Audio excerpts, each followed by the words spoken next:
राधे राधे भक्तों, आज मैं आपको शुक्रवार व्रत की कथा सुनाती हूँ। यह व्रत सब मनोरथ पूर्ण करने वाला है। एक बुढ़िया थी, उसके 7 पुत्र थे। 7 पुत्रों में 6 पुत्र कमाने वाले थे और एक निकम्मा था। बुढ़िया माँ 6 की रसोई बनाती, उनको भोजन कराती और बाद में जो बचता वो 7 में को दे देती। परंतु वह भोला था, मन में कुछ विचार न करता था। एक दिन वह अपनी पत्नी से बोला, देखो मेरी माता मुझ पर कितना प्यार करती है। वह बोली, क्यों नहीं, सबका झूठा बचा हुआ तुमको खिलाती है। वह बोला, ऐसा कभी नहीं हो सकता, मैं जब तक अपनी आंखों से न देख लूं मैं नहीं मानूंगा। उसकी पत्नी बोली, देख लोगे तब तो मानोगे। कुछ दिन बाद एक बड़ा त्योहार आया। घर में 7 प्रकार के भोजन और चूरमा के लड्डू बने। वह देखने के लिए सिर दर्द का बहाना कर पतला कपड़ा सिर पर ओढ़कर रसोई में लेट गया और कपड़े में से सब देखता रहा। उसके 6 भाई भोजन करने आए। उसने देखा कि माँ ने उनके लिए सुंदर सुंदर आसन बिछाए हैं, 7 प्रकार की रसोई परोसी है। वह आग्रह करके उन्हें जमाती है। वह देखता रहा। जब 6 भाई भोजन करके उठे तब झूठी थालियों में से लड्डुओं के टुकड़ों को उठाया और एक लड्डू बनाया। घूटन साफ कर माँ ने उसे पुकारा, उठ बेटा, 6 भाई भोजन कर गए, अब तू ही बाकी है, उठ ना, कब खाएगा। वह कहने लगा, माँ मुझे भोजन नहीं करना, मैं परदेश जा रहा हूँ। माँ ने कहा, कल जाता हो तो आज ही चला जा। वह बोला, हाँ हाँ आज ही जाता हूँ। यह कहकर वह घर से निकल गया। चलते समय उसे पत्नी की याद आई। वह गौशाला में कंडे थाप रही थी। वह उससे जाकर बोला, हम जावे परदेस को, आवेंगे कुछ काल, तुम रहियो संतोष से, धर्म आपनो पाल। वह बोली, जाओ पिया आनंद से, हमरो सोच हटाए, राम भरोसे हम रहे, ईश्वर तुम्हें सहाय। देवो निशानी आपनी, देख धरू में धीर, सुधी हमरी न विसारियो, रखियो मन गंभीर। वह बोला, मेरे पास तो कुछ भी नहीं है, यह अंगूठी है, सो ले लो और अपनी कुछ निशानी दे दो। वह बोली, मेरे पास क्या है, यह गोबर भरा हाथ है। यह कहकर उसकी पीठ पर गोबर के हाथ की थाप मार दी। वह चल दिया। चलते चलते दूर देश में पहुंचा। वहां एक साहूकार की दुकान थी। वह दुकान पर जाकर कहने लगा, भाई मुझे नौकरी पर रख लो। साहूकार को जरूरत थी। वह बोला, रह जा। लड़के ने पूछा, तनख्वाह क्या दोगे। साहूकार ने कहा, काम देखकर दाम मिलेंगे। साहूकार के यहाँ उसको नौकरी मिल गई। वह सुबह 7 बजे से रात तक नौकरी करने लगा। कुछ दिनों में दुकान का सारा लेन देन का हिसाब, ग्राहकों को माल बेचना, सारा काम करने लगा। साहूकार के 7-8 नौकर थे। सब सोच में पड़ गए कि यह तो बहुत होशियार बन गया। साहूकार ने भी काम देखा और 3 महीने में उसे आधे मुनाफे का साझेदार बना लिया और 12 वर्ष में वह नामी सेठ बन गया और साहूकार का सारा कारोबार उसके ऊपर छोड़कर बाहर चला गया।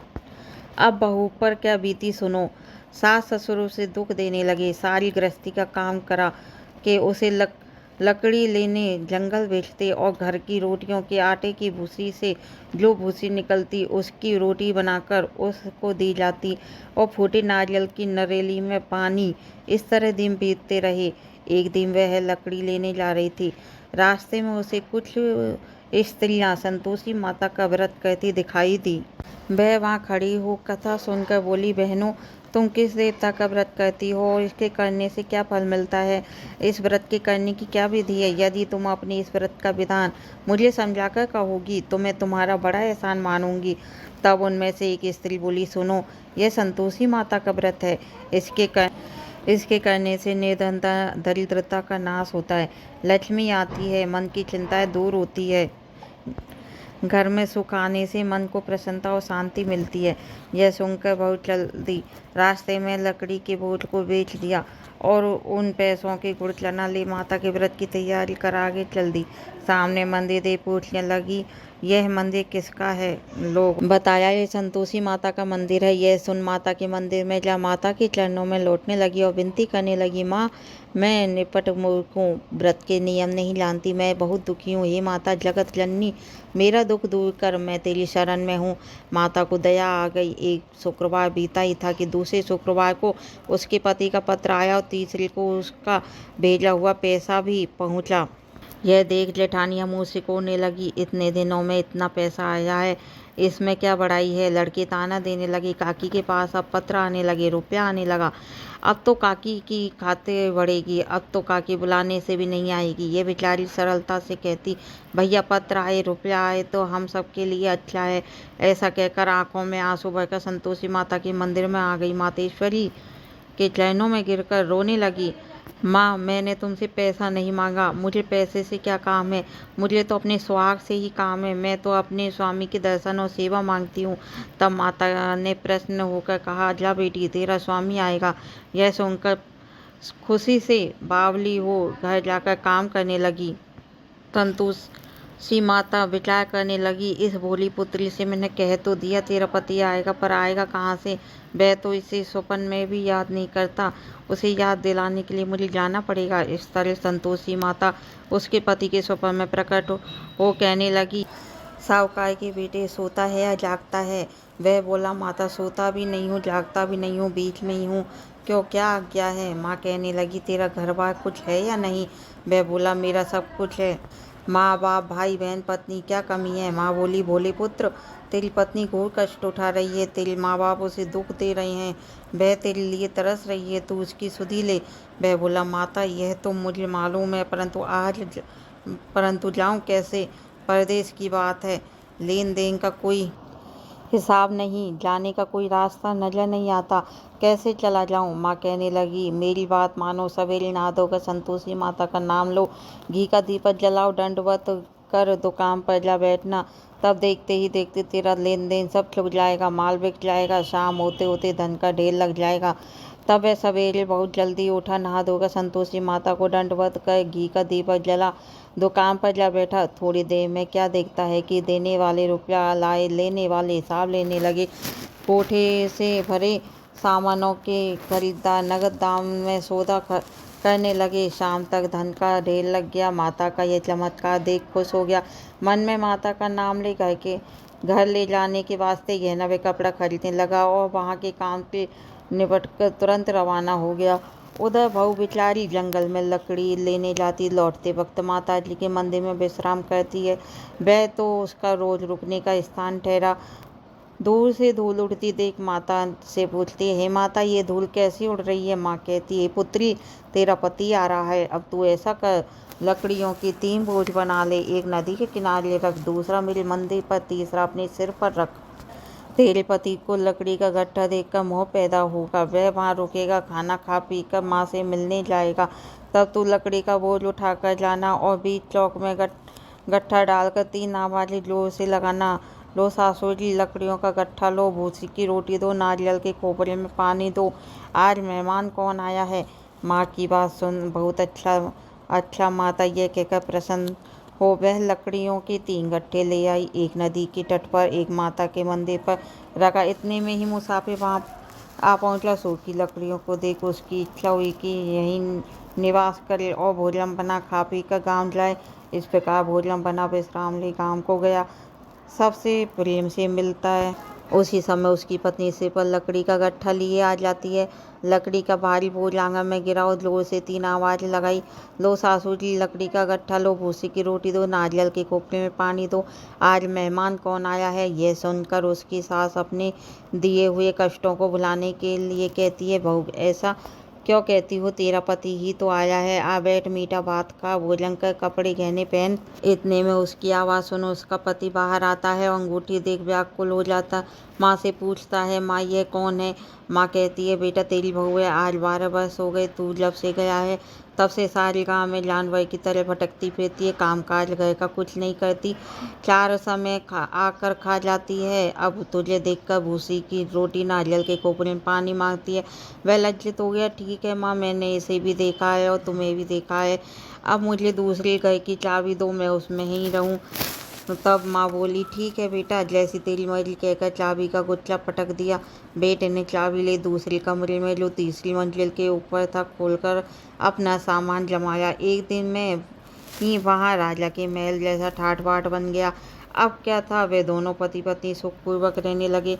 फिर अगला शुक्रवार आया। बहू ने पति से कहा, मुझे संतोषी माता का उद्यापन करना है। पति बोला, बहुत अच्छा, खुशी से करो। वह तुरंत ही उद्यापन की तैयारी करने लगी। जेठ के लड़कों को भोजन के लिए कहने लगी। उन्होंने मंजूर कर लिया, परंतु जेठानी अपने बच्चों को सिखाती है, देखो रे, भोजन के समय सब लोग खटाई मांगना, जिससे उसका उद्यापन पूरा ना हो। लड़के जीणने गए, खीर पेट भर खाई, परंतु याद आते ही कहने लगे, हमें कुछ खटाई दो, खीर खाना हमें भाता नहीं, देखकर अरुचि होती है। बहू कहने लगी, खटाई किसी को नहीं दी जाएगी, यह संतोषी माता का प्रसाद है। लड़के उठ खड़े हुए बोले, पैसा दो। भोली बहू कुछ नहीं जानती थी, सो उसने उन्हें पैसे दे दिए। लड़के उसी समय उठ करके इमली ला खाने लगे। ये देख बहू पर माताजी ने कोप किया। राजा के दूत उसके पति को पकड़ कर ले गए। जेठ जेठानी मनमाने खोटे वचन कहने लगे। लूट लूट कर धन इकट्ठा कर लाया था, इसलिए राजा के दूत उसको पकड़ कर ले गए हैं। अब सब पता चल जाएगा जब जेल की हवा खाएगा। बहू से ये वचन सहन नहीं हुए। वह रोती रोती मंदिर में गई और बोली, हे माता, तुमने यह क्या किया? आशा कर अब क्यों रुलाने लगी? माता बोली, पुत्री, तूने उद्यापन करके मेरा व्रत भंग किया है, इतनी जल्दी सब बातें भुला दी। वह कहने लगी, माता, भूली तो नहीं हूँ, न मैं कुछ अपराध किया, मुझे तो लड़कों ने भूल में डाल दिया, मैंने भूल से उन्हें पैसे दे दिए, मुझे क्षमा करो माँ। माँ बोली, ऐसी भी कहीं भूल होती है? वह बोली, माँ, मुझे माफ़ कर दो, मैं भी तुम्हारा उद्यापन करूँगी। माँ बोली, अब भूल मत करना। वह बोली, अब भूल नहीं होगी माँ। अब बताओ वे कैसे आएंगे? माँ बोली, जा पुत्री, तेरा पति तुझे रास्ते में ही आता मिलेगा। वह घर की तरफ चल दी। राह में उसका पति आता मिला। उसने पूछा, तुम कहाँ गए थे? तब वह कहने लगा, इतना धन जो कमाता उसका कर राजा ने मांगा था, वह भरने गया था। वह प्रसन्न होकर बोली, भला हुआ, अब घर चलो। कुछ दिन बाद फिर शुक्रवार आया। वह अपने पति से बोली, मुझे माता का उद्यापन करना है। पति ने कहा, करो। फिर जेठ के लड़कों से भोजन को कहने लगी। जेठानी ने एक दो बातें सुनाई और लड़कों को सिखा दिया, तुम पहले ही खटाई मांगने लगना। लड़के भोजन से पहले ही कहने लगे, हमें खीर खाना नहीं भाता, जी खराब होता है, कुछ खटाई खाने को दो। वह बोली, खटाई खाने को नहीं मिलेगी, खाना हो तो खाओ। वह ब्राह्मणों के लड़कों को लाकर भोजन कराने लगी। यथाशक्ति दक्षिणा की जगह एक एक फल उन्हें दिया। इससे संतोषी माँ प्रसन्न हुई। माता की कृपा होती ही 9वें मास उनको चंद्रमा के समान सुंदर पुत्र प्राप्त हुआ। वह अपने पुत्र को लेकर प्रतिदिन माताजी के मंदिर में जाने लगी। एक दिन माँ ने कहा, यह रोज आती है, आज क्यों न मैं इसके घर चलूं, इसका आसरा देखूं तो सही।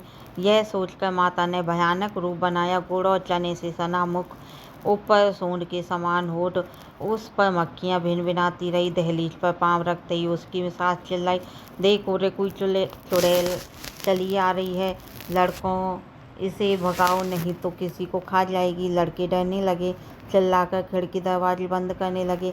बहू रोशनदान से देख रही थी, प्रसन्नता से पागल होकर चिल्लाने लगी, आज मेरी माता मेरे घर आई है। यह कहकर बच्चे को दूध पीने से हटा दिया। इतने में सास क्रोध फूट पड़ा और वह बोली, इसे देखकर कैसी उतावली हुई है जो बच्चे को पटक दिया। इतने में माँ के प्रताप से जहाँ देखो वहीं लड़के ही लड़के नजर आने लगे।